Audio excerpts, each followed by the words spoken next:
ನಮಸ್ಕಾರ, ಸೂಪರ್ 3ಗೆ ಸ್ವಾಗತ. ಪದೇ ಪದೇ ಯಾದಗಿರಿಗೆ ಹೋಗಬೇಕಾಗಿ ಬಂದಿದೆ. ಖುಷಿ ಇದೆ ನಮಗೆ ಯಾದಗಿರಿಗೆ ಹೋದರೂ ಕೂಡ. ಯಾದಗಿರಿ ಅಂತ ಭಾಗ ಇದೆಯಲ್ಲ, ಅಲ್ಲಿ ಶೈಕ್ಷಣಿಕವಾಗಿ ಹಿಂದುಳಿದಂಥ ಜಾಗ ಅದು. ಶೈಕ್ಷಣಿಕವಾಗಿ ನೋಡಿ, ನಾನು ಪದೇ ಪದೇ ಒಂದು ಮಾತನ್ನು ಹೇಳ್ತಾ ಇರ್ತೀನಿ. ಈವನ್ ಮಧು ಬಂಗಾರಪ್ಪ ಅವ್ರ ಜೊತೆ ಕೂಡ ಒಂದು ಕಾರ್ಯಕ್ರಮ ಫಿಕ್ಸ್ ಆಗಿದೆ. ಯಾವಾಗ ಮಾಡಬೇಕು ಅಂತ ಗೊತ್ತಾಗ್ತಿಲ್ಲ. ನಮ್ಮ ಶಾಲೆಗಳನ್ನು ಹೇಗೆ ಉಳಿಸ್ಕೊಳ್ಳೋದು ಅಂತೇಳಿ, ಅಂದರೆ ನಮ್ಮ ಶಾಲೆ ನಮ್ಮ ಹಕ್ಕು ಅಂತ ಹೇಳೋದು ಮಾಡ್ತಾ ಇದ್ದಾರೆ. ಅದನ್ನು ಮಾಡಿಸ್ತೀನಿ ನಾನು. ಈಗ ಮಂಗಳೂರು, ಉಡುಪಿ SLC ರಿಸಲ್ಟ್ ಬಂದಾಗ ಅನೇಕ ಸಲ ಹೇಳಿದ್ದೀನಿ, ಮತ್ತೊಮ್ಮೆ ಕೇಳಿಸ್ಕೊಳ್ಳಿ, ತೊಂದರೆ ಇಲ್ಲ.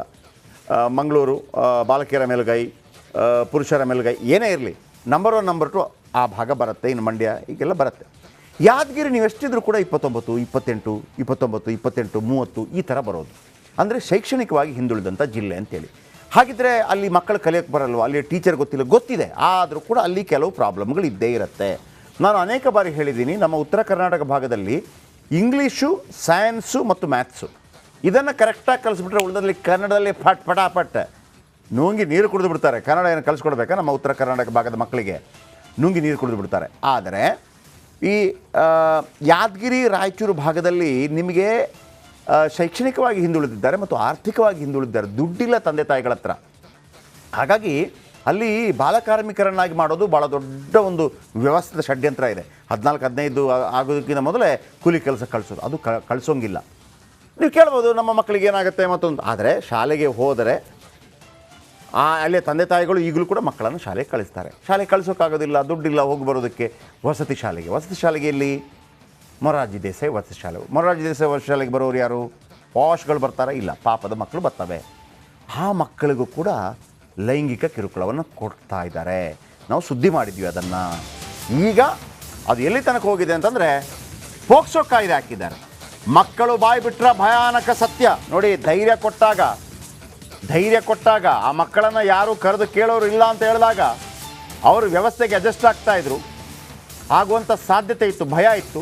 ಆದರೆ ಯಾವಾಗ ರಿಪಬ್ಲಿಕ್ ಕನ್ನಡ ಕ್ಯಾಮರಾ ಮುಂದೆ ಮಾತಾಡಿದ್ರೋ, ಯಾವಾಗ ಅಲ್ಲಿ ಮಕ್ಕಳ ಹಕ್ಕು ಆಯೋಗ ಎಂಟ್ರಿ ಕೊಡ್ತೋ, ಅವರಿಗೆ ಗೊತ್ತಾಗ್ಬಿಡ್ತು ನಮ್ಮನ್ನು ಕಾಯೋದಕ್ಕೆ ಯಾರೋ ಬರ್ತಾರೆ ಅಂತ ಹೇಳಿ. ನೇರವಾಗಿ ಮಕ್ಕಳ ಹಕ್ಕು ಆಯೋಗದ ಮುಂದೆ ಹೇಳಿಬಿಟ್ಟಿದ್ದಾರೆ. ಈಗ ಶಿಕ್ಷಕರ ಮೇಲೆ ಒಬ್ಬ ವಜಾಗಿದ್ದಾನೆ, ಒಬ್ಬನ ಮೇಲೆ ಪೋಕ್ಸೋ ಕಾಯ್ದೆ. ಕಾಮುಕ ಶಿಕ್ಷಕರೇ ಹುಷಾರ್. ಶಿಕ್ಷಕರ ಬಗ್ಗೆ ಅಪಾರವಾದಂಥ ಗೌರವ ಇದ್ದು ಮಾತಾಡ್ತಾ ಇದ್ದೀನಿ ನಾನು. ಹಾಗಂತ ಎಲ್ಲರೂ ಅಲ್ಲ, ಇಂಥ ಕಾಂಜಿ ಪೀಂಜಿ ಶಿಕ್ಷಕರನ್ನು ಮಾತ್ರ ಹೇಳ್ತಾ ಇದ್ದೀನಿ. ಪ್ರತಿ ಸಲ ನಮ್ಮ ಜವಾಬ್ದಾರಿ ಆಗುತ್ತಲ್ಲ. ನೀವು ಜನರಲೈಸ್ ಮಾಡಬೇಡಿ ಎಲ್ಲ ಶಿಕ್ಷಕರನ್ನು ಕೂಡ. ಅಲ್ಲ, 99.999% ಶಿಕ್ಷಕರು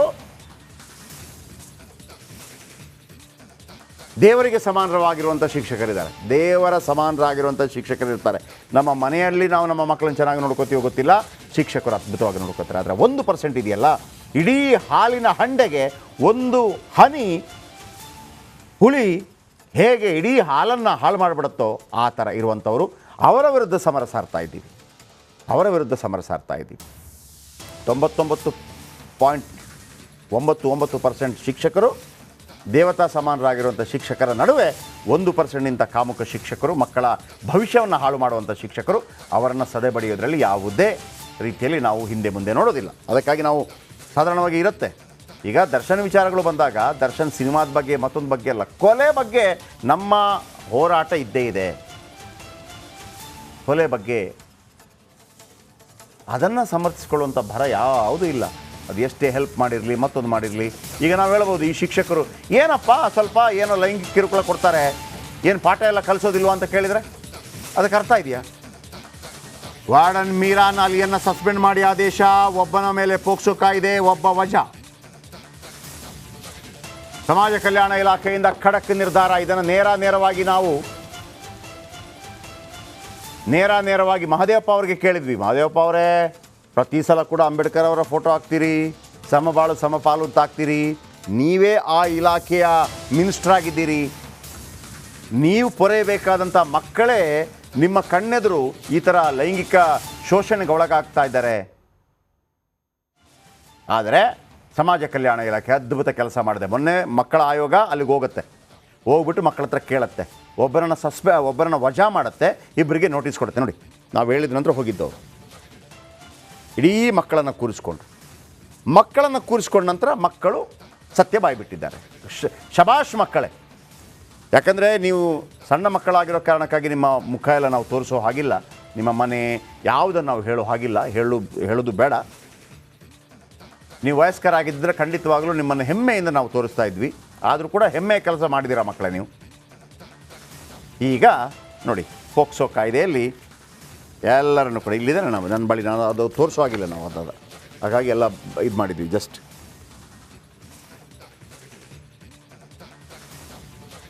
ನೋಡಿ, ದ ಭಾರತೀಯ ನ್ಯಾಯ ಸಂಹಿತಾ BNS 2023 ಬ್ರ್ಯಾಕೆಟಲ್ಲಿ 75/3 352 protection of children from sexual offence act 2012 ಇದರ ಅಡಿಯಲ್ಲಿ ಪೋಕ್ಸೋ. ಯಾರು? ಅಕ್ಬರ್ ಅಲಿ 42 ವರ್ಷದವನು ನೋಡಿ. ಇನ್ನೊಬ್ಬ ಯಾರು? ಶಾಂತಪ್ಪ. ಆಮೇಲೆ ಅಂಬರೀಷ. ಆಮೇಲೆ ಕಂಪ್ಲೇಂಟ್ ಕೊಟ್ಟವರು 10th ಸ್ಟ್ಯಾಂಡರ್ಡ್ನ ಮಕ್ಕಳು, 10th ಸ್ಟ್ಯಾಂಡರ್ಡ್ನ. ಓಕೆ, ಸೊ ಮೂವರಲ್ಲಿ ಏನು ನೋಡಿ ಇಲ್ಲಿದೆ.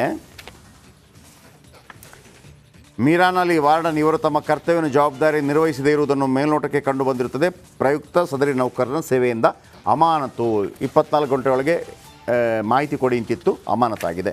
ಒಬ್ಬ ವಜಾ ಆಗಿದ್ದಾನೆ, ತೆಗೆದು ಬಿಸಾಕಿದ್ದಾರೆ. ಓಕೆ, ಸೊ ಹಾಗಾಗಿ ಒಬ್ಬನ ಮೇಲೆ ನೋಡಿ, ಒಬ್ಬ ವಜಾ ತೆಗೆದು ಬಿಸಾಕಿದ್ರು, ಅವನಿಗಿನ ಕೆಲಸ ಇಲ್ಲ, ವಜಾ. ಇನ್ನೊಬ್ಬನ ಮೇಲೆ ಪೋಕ್ಸೋ ಕಾಯ್ದೆ, ಆತನಿಗೆ ಜಾಮೀನು ಕೂಡ ಸಿಗೋದಿಲ್ಲ. ಇನ್ನೊಬ್ಬನನ್ನು ಅಮಾನತುಗೊಳಿಸಲಾಗಿದೆ. ಇದು ರಿಪಬ್ಲಿಕ್ ಕನ್ನಡದ ಅತಿ ದೊಡ್ಡ ಇಂಪ್ಯಾಕ್ಟ್. ಇಂಥ ಸುದ್ದಿಯನ್ನು ಯಾರು ಮುಟ್ಟೋಕ್ಕೆ ಹೋಗೋದಿಲ್ಲ, ಯಾಕಂದರೆ ಸುದ್ದಿ ಆದರೆ ಮಾತ್ರ ಅಂತೇಳಿ ನಿಮ್ಗೆ ಗೊತ್ತಿರ್ಬೋದು. ಯಾದಗಿರಿ ಸುದ್ದಿ ಯಾರಾದರೂ ಹೋದ್ರಾ? ನಾವು ಹೋಗಿದ್ವಿ. ಬೀದರ್ನಲ್ಲಿ ರೇಪ್ ಕೇಸ್ ಆಯಿತು, ಯಾರಾದರೂ ದೊಡ್ಡ ಸುದ್ದಿ ಮಾಡಿದ್ರಾ? ನಾವು ಮಾಡಿದ್ವಿ. ಈಗ ಈ ವಿಚಾರ ಕೂಡ ನೋಡಿ, ನಮ್ಮ ಸುದ್ದಿವಾಹಿನಿ ಹೆಸರಿದೆ, ಹೆಮ್ಮೆ ಇದೆ ನಮಗೆ. ಆ ಬಡ ಮಕ್ಕಳ ಪರವಾಗಿ ಧ್ವನಿ. ನಾನು ಏನು ಹೇಳಿದೆ? ಕಟ್ಟ ಕಡೆಯ ವ್ಯಕ್ತಿಯ ಧ್ವನಿಯಾಗಿ ನಾವಿರ್ತೀವಿ. ಶ್ರೀಮಂತರದಾದಾಗ ಎಲ್ಲ ಟಿ ವಿಗಳು ಬರುತ್ತೆ, ಆದರೆ ಬಡವರದಾದಾಗ ಯಾರೂ ಬರೋದಿಲ್ಲ. ಯಾಕೆಂತಂದರೆ ಬೇಡ, ನಮಗೆ ಬಡವರು ಅಂತಂದರೆ ಹೆಂಗೆ ಅಂತಂದರೆ ಕೊಳೆ ಸಾಯಿ ಅಲ್ಲ, ನಾವಿದ್ದೀವಿ ನಿಮ್ಮ ಜೊತೆ. ಓಕೆ, ನಾವಿರೋದೇ ನಿಮಗಾಗಿ. Thank you. ಸರಿ, ಹಾಗಿದ್ರೆ ಮುಂದಿನ ಸುದ್ದಿಯತ್ತ ಗಮನ ಹರಿಸೋಣ. ನೋಡಿ, ಇದೊಂದು ಸ್ಕೂಲ್, ಪದೇ ಪದೇ ಬಡವರ ಮಕ್ಕಳ ಸ್ಕೂಲದ್ದೇ ವಿಚಾರ ಬರುತ್ತೆ. ಎಂಥ ಕೆಟ್ಟ ಕೊಳಕ ಸ್ಮೆಲ್ ಇದು. ರಾಜ್ಯದಲ್ಲೊಂದು ತಲೆ ಎತ್ತಿದೆ ವಾಸನೆ ಸ್ಕೂಲ್, ಕೆಟ್ಟ ವಾಸನೆ. ಅಲ್ಲಿಗೆ ನಮ್ಮ ಪೋಷಕರು ಆ ಮಕ್ಕಳನ್ನು ಕಳಿಸ್ಬೇಕು, ವಿಧಿ ಇಲ್ಲ. ಶ್ರೀಮಂತರಾಗಿ ಹುಟ್ಟಿದರೆ ಶ್ರೀಮಂತರಾಗಿ ಹುಟ್ಟಿರೋದಿಲ್ಲ. ಶ್ರೀಮಂತರಾಗಿ ಹುಟ್ಟದವರು ಕೂಡ ಒಂದು 10, 15, 20 ವರ್ಷದಲ್ಲಿ ಶ್ರೀಮಂತರಾಗಬೇಕು ಅಂತಂದರೆ ಒಂದು ಒಳ್ಳೆ ವಿದ್ಯೆ ಕಲಿತರೆ ಸಾಕು, ಶ್ರೀಮಂತರಾಗಬಹುದು.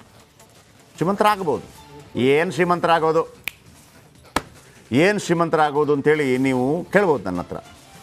ಸುಂದರ್ ಪಿಚಾಯಿ ಅಂತ ನೀವು ಕೇಳಿದ್ದೀರಿ, ಗೂಗಲ್ನ CEO ಸುಂದರ್ ಪಿಚಾಯಿ ಈಗೇನೆ ಒಂದು ಮಧ್ಯಮ ವರ್ಗದ ಹುಡುಗವ, ಆಯಿತಾ? ಆತ ಏನು ದೊಡ್ಡ ಶ್ರೀಮಂತ ಏನಲ್ಲ. ಆತನಿಗೆ ಒಮ್ಮೆ ಯಾವುದೋ ಒಂದು ಕಾರ್ಯಕ್ರಮಕ್ಕೋ ಯಾವುದಕ್ಕೋ ಒಂದು ಡೆಲ್ಲಿಗೆ ಹೋಗ್ಬೇಕಾಗಿ ಬರುತ್ತೆ. ಡೆಲ್ಲಿಗೆ ಹೋಗಬೇಕು ಅಂದರೆ ವಿಮಾನದಲ್ಲಿ ಹೋಗಬೇಕಾಗತ್ತೆ. ಅವನು ಮತ್ತು ಅವರ ಅಪ್ಪ ವಿಮಾನದಲ್ಲಿ ಹೋಗಬೇಕಾಗತ್ತೆ. ಆ ವಿಮಾನದಲ್ಲಿ ಹೋಗಿ ಬರಬೇಕು ಅಂತಂದರೆ ಸುಂದರ್ ಪಿಚಾಯಿ ಮತ್ತು ಸುಂದರ್ ಪಿಚಾಯಿ ಅಪ್ಪನಿಗೆ ತನ್ನ ತಂದೆ 2 ತಿಂಗಳ ಸಂಬಳ ಬೇಕಾಗತ್ತೆ ಸರ್. ತನ್ನ ತಂದೆಯ 2 ತಿಂಗಳ ಸಂಬಳ ಬೇಕಾಗತ್ತೆ.